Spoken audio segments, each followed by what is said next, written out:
Hello, my dear friends.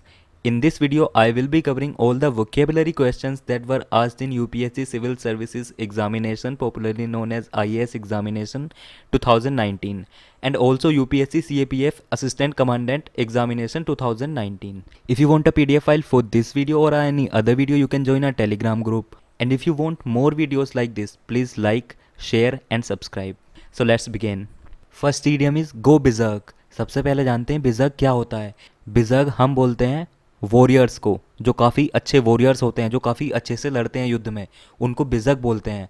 और उसको berserk क्यों बोलते हैं? इसकी स्टार्टिंग हुई स्कैंडिनेवियन कंट्रीज़ में। स्कैंडिनेवियन कंट्रीज़ कौन सी होती हैं? स्कैंडिनेवियन कंट्रीज़ हैं नॉर्वे, फिनलैंड, स्वीडन एट्सेट्रा। ये सभी स्कैंडिनेवियन कंट्रीज़ होती हैं जो हर ग्लोबल इंडेक्स में टॉप करती हैं हमेशा। तो बिजर्क की स्टार्टिंग हुई स्कैंडिनेवियन कंट्रीज़ में। तो वहाँ पर ऐसा माना जाता था कि जो काफ़ी अच्छे फाइटर्स होते थे, जो काफ़ी ब्रेव फाइटर्स होते थे, जो काफ़ी करेजियस होते थे, जिनके अंदर काफ़ी ज़्यादा स्ट्रेंथ होती थी, उन फाइटर्स को वो समझते थे कि उनके अंदर वाइल्ड बियर आ गया है, उनके अंदर जंगली भालू आ गया है एक तरह से। और इसीलिए उन फाइटर्स को वो रिप्रेजेंट करते थे भालू की तरह, या फिर कभी कभी वो भालू की स्किन का सूट पहनकर भी जाते थे। तो अब आप सोच रहे होंगे लेकिन इसमें भालू कहाँ से आ गया? इस वर्ड का ओरिजिन ही भालू से हुआ है। स्कैंडिनेवियन कंट्रीज़ की लैंग्वेजेस में बिजर्क का मीनिंग होता है बियर की शर्ट, भालू की शर्ट, उसको हम बोलते हैं बिजर्क।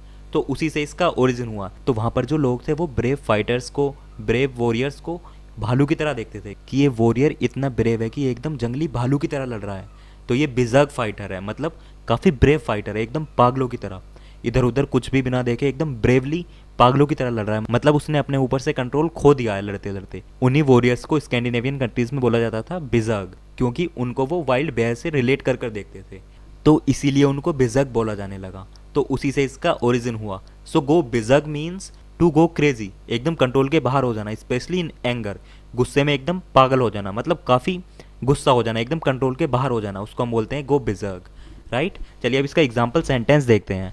मोम will go berserk if she catches you playing PUBG again. अगर मोम ने फिर से आपको पबजी खेलते हुए देख लिया तो वो एकदम गुस्से में पागल हो जाएंगे, right. Moving on to the next idiom.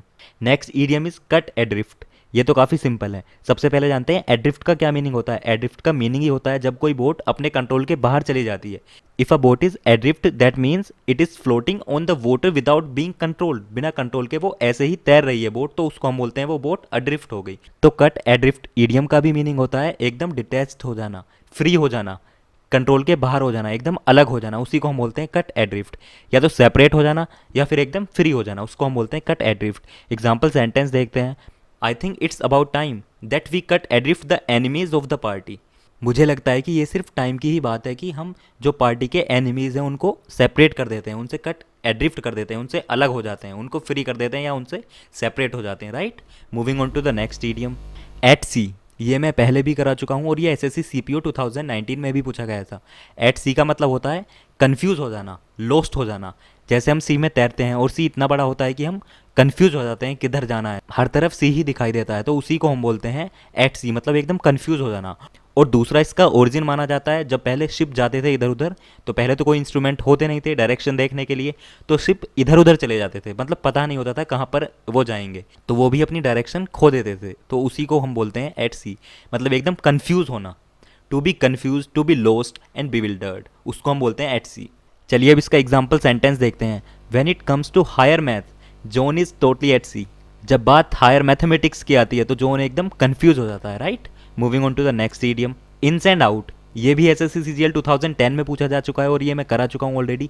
इन्स मतलब इनसाइड एंड आउट्स मतलब आउटसाइड, मतलब किसी भी चीज़ का इनसाइड और आउटसाइड दोनों जगह का पता होना, मतलब हर चीज़ के बारे में पता होना, उसकी डिटेल्स भी पता होना और उसकी कॉम्प्लेक्सिटीज़ भी पता होना, मतलब उसके अंदर क्या क्या कमियां हैं ये भी पता होना, हर चीज़ पता होना, किसी भी चीज़ की इनसाइड एंड आउटसाइड दोनों चीज़ों का पता होना, उसी को हम बोलते हैं इन्स एंड आउट्स। एग्जाम्पल सेंटेंस देखते हैं।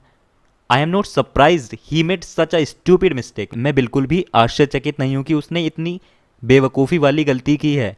ही doesn't know the ins and outs of this business. उसे इस बिजनेस की डिटेल्स एंड कॉम्प्लेक्सिटीज नहीं पता है, right. Moving on to the next idiom, with a view to. View मतलब नज़रिया, जो बात हम सोचकर चल रहे हैं उसको हम बोलते हैं व्यू। ये हमारा व्यू है उस चीज़ को लेकर, मतलब ऐसा हम चाहते हैं, ऐसा हम सोचते हैं, तो वो ही इसका मीनिंग होता है। With a view to means with a hope, aim और इंटेंशन ऑफ, जो भी काम हम करना चाहते हैं किसी चीज़ का व्यू को लेकर, किसी व्यू को लेकर, उसी को हम बोलते हैं with a view to. Example sentence से अच्छे से समझ आ जाएगा। First example is he has called a meeting of all parties, उसने सभी पार्टीज की एक मीटिंग बुलाई है with a view to.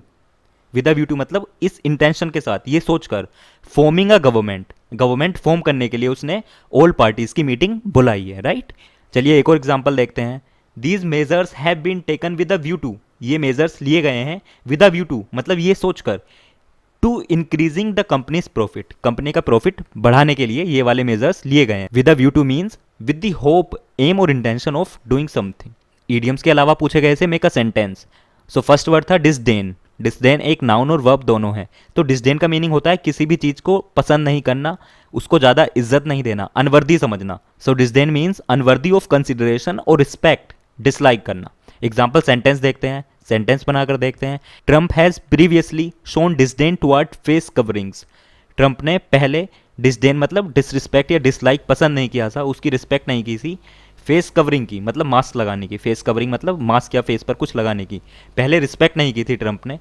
Amid the corona virus pandemic, corona virus महामारी के बीच में, and refuse to wear them, और उसने मना कर दिया था उनको पहनने के लिए, राइट। कंटेजियस, यह एक नाउन है। कंटेजियस हम ऐसी चीज को बोलते हैं जिससे संक्रमण हो जाता है, जो चीज संक्रमण फैला सकती है उसको हम बोल सकते हैं वो कंटेजियस है, right. So contagious means spread from one person और organism to another, typically by direct contact.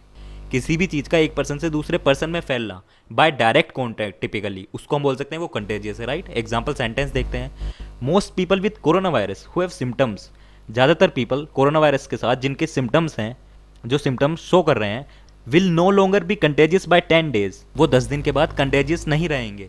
After symptoms resolve, symptoms resolve होने के 10 दिन के बाद वो कंटेजियस नहीं रहेंगे ज़्यादातर people, right. Moving on to the next word, stagger.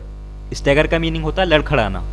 Walk और move unsteadily as if about to fall, जैसे गिरने वाले हो, या तो लड़खड़ाना या फिर अपना माइंड चेंज करना या अपना डिसीजन चेंज करना, लड़खड़ाने की तरह ही हुआ ना ये भी एक तरह से, मतलब जो भी हम सीधा काम कर रहे थे उसको चेंज करने की सोचना या उसको सीधा नहीं करना, लड़खड़ाना, उसको हम बोल सकते हैं स्टैगर।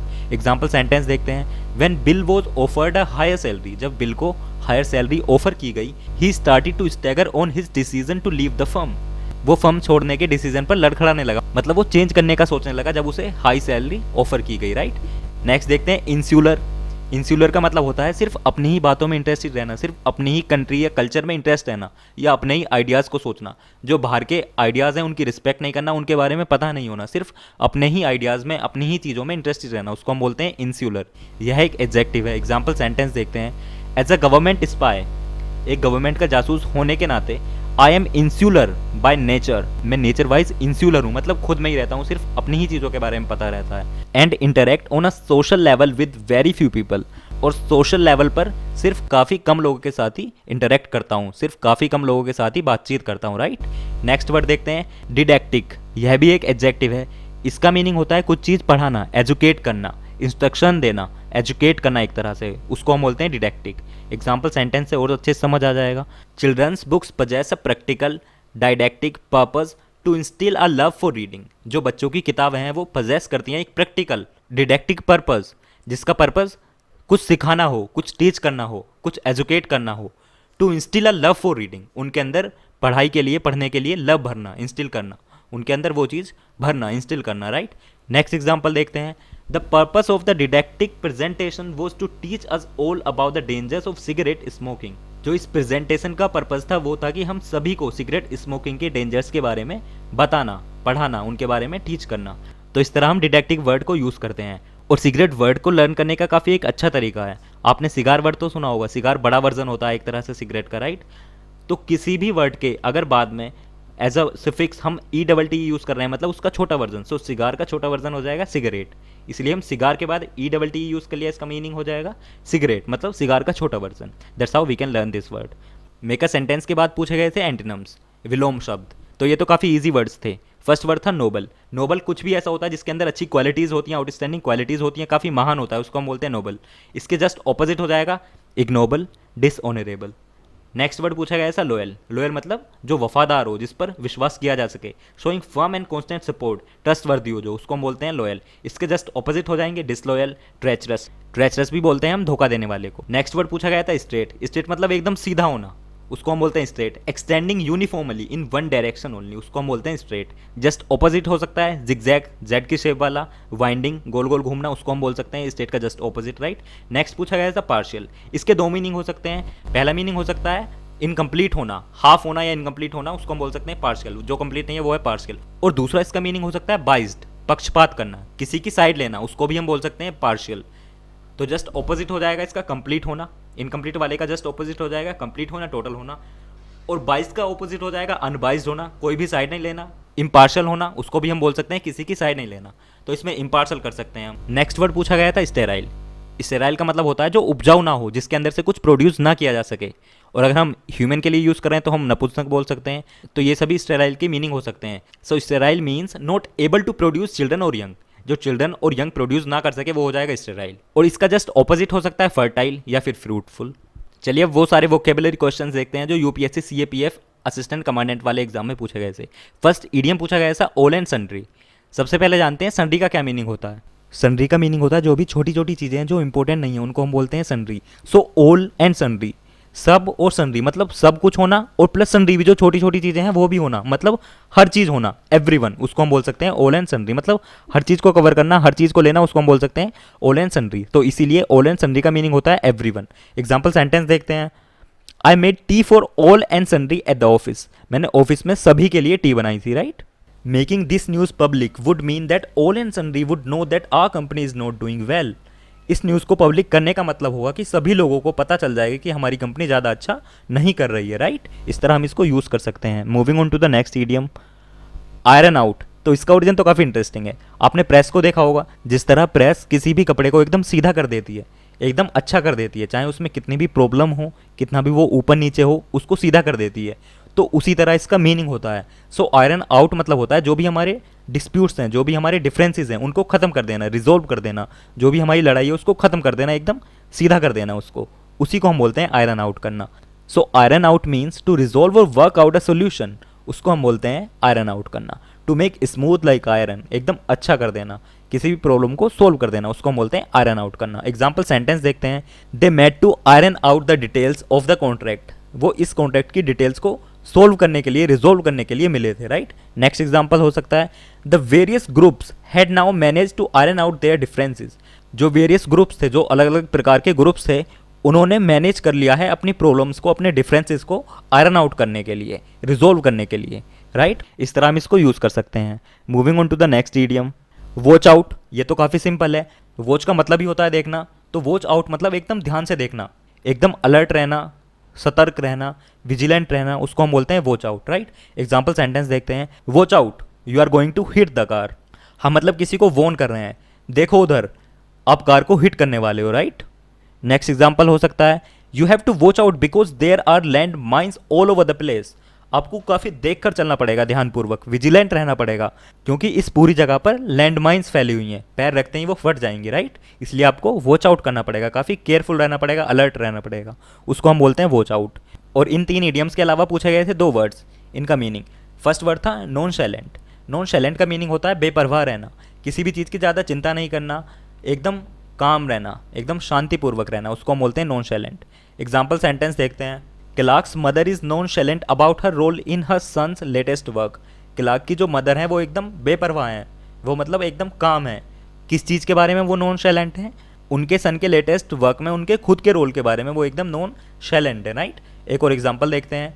सरप्राइजिंगली, हैरान कर देने वाली बात है, the woman was nonchalant about her husband death. जो वो औरत थी वो एकदम बेपरवाह थी अपने हस्बैंड की डेथ के बारे में, राइट। इस तरह हम इसको यूज़ कर सकते हैं। नेक्स्ट वर्ड पूछा गया था रिकैल्सिट्रेंट। इसका मीनिंग होता है अड़ियल होना, स्टबोर्न होना, अपनी बात पर ही अड़े रहना, दूसरों की बात बिल्कुल नहीं मानना, बिल्कुल भी कोऑपरेट नहीं करना उनके साथ, उसको हम बोल सकते हैं रिकैल्सिट्रेंट। एग्जाम्पल सेंटेंस देखते हैं। Since his recalcitrant client was not following instructions. क्योंकि उसका अड़ियल क्लाइंट इंस्ट्रक्शंस नहीं फॉलो कर रहा था, द लॉयर, वकील, had a hard time preparing a solid defence. वकील को काफ़ी मुश्किल हुई उसके लिए एक सॉलिड डिफेंस तैयार करने में, राइट। इस तरह हम इसको यूज़ कर सकते हैं।